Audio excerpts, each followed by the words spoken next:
आज हम जानेंगे पंचकोश के विषय में। पंचकोश हमारे शरीर की महत्वपूर्ण संरचना, अर्थात हमारा जो शरीर दिखाई देता है फिजिकल लेवल पर, ये केवल यहाँ तक सीमित नहीं है,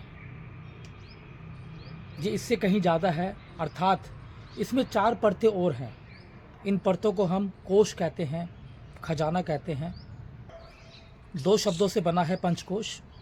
पंच अर्थात 5, कोश अर्थात खजाना। पहला कोश अन्नमय कोश।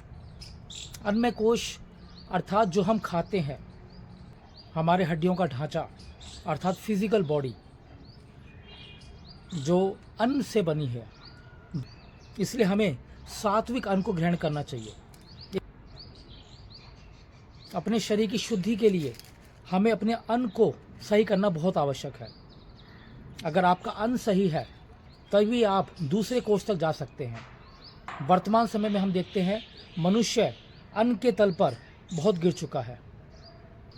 वो ऐसा अन्न ग्रहण करता है जो उसकी आत्मा की शुद्धि नहीं बल्कि उसको बुराई के रास्ते पे ले जाता है। अगला है प्राणमय कोश। प्राण अर्थात आपकी सांस, इसको हम एनर्जी बॉडी भी कहते हैं। योग में प्राणायाम के जरिए आप अपने प्राणमय कोश को बेहतर कर सकते हैं। प्राण का क्षेत्र है आपकी छाती में, इसलिए गहरी लंबी श्वास का जो अभ्यास है वो आपके प्राण वायु को ज़्यादा बेहतर करेगा। आपने भी सुना होगा एक मनुष्य को गिनती की सांसें मिली हैं, और अगर ये प्राण वायु जितनी बेहतर होगी उतना हम स्वस्थ जीवन जिएंगे। इसलिए हमें ज़्यादा से ज़्यादा अपने प्राण अर्थात इस प्राण को समझना होगा। ये प्राण केवल सांसें नहीं है, इसको योग में प्राण वायु बताया गया है, अर्थात जो जीवन से मृत्यु तक आपके साथ चलती है। इसलिए आपको खुली हवा में सांस लेना चाहिए और लगातार गहरी सांसों के अभ्यास, विशेष तौर पर अनुलोम विलोम, भ्रामरी व ओमकार की साधना करनी चाहिए ताकि आपका प्राणमय कोश बेहतर हो सके। तीसरा कोश है मनोमय कोश। मनोमय कोश हमारी मेंटल बॉडी से जुड़ा हुआ है, हमारे मानसिक तल से जुड़ा हुआ है।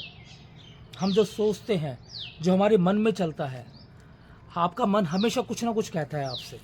आपने भी ये देखा होगा, और बहुत बार मन हमें गिरावट के रास्ते पे ले जाता है और मन ही हमारे पतन व उत्थान का कारण बनता है।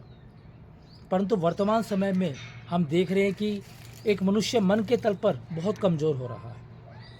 वो गलत चीज़ें देख रहा है, गलत वार्तालाप कर रहा है, बुराइयां कर रहा है, कटाक्ष कर रहा है, जिससे सारा प्रभाव हमारे मन के ऊपर होता है। इससे उसका मन विचलित हो जाता है, वो कहीं ठहर नहीं पाता। मनोमय कोश को ठीक करने के लिए हमें बेहतर आज संवाद की ज़रूरत होगी, जिसको अफर्मेशंस कहते हैं, यानी खुद के बारे में वो बोलना जो आप जीवन में चाहते हैं। खुद के बारे में सकारात्मक सोचना, सकारात्मक जीवन शैली अपनाना, अपने आप को लगातार अच्छी चीज़ों से जोड़ के रखना। जैसे कि अपने बारे में कि मैं स्वस्थ हो रहा हूँ, मैं बेहतर हो रहा हूँ। आपको कुछ बेहतर आज सुझाव की तरफ बढ़ना होगा। अगला है विज्ञानमय कोश।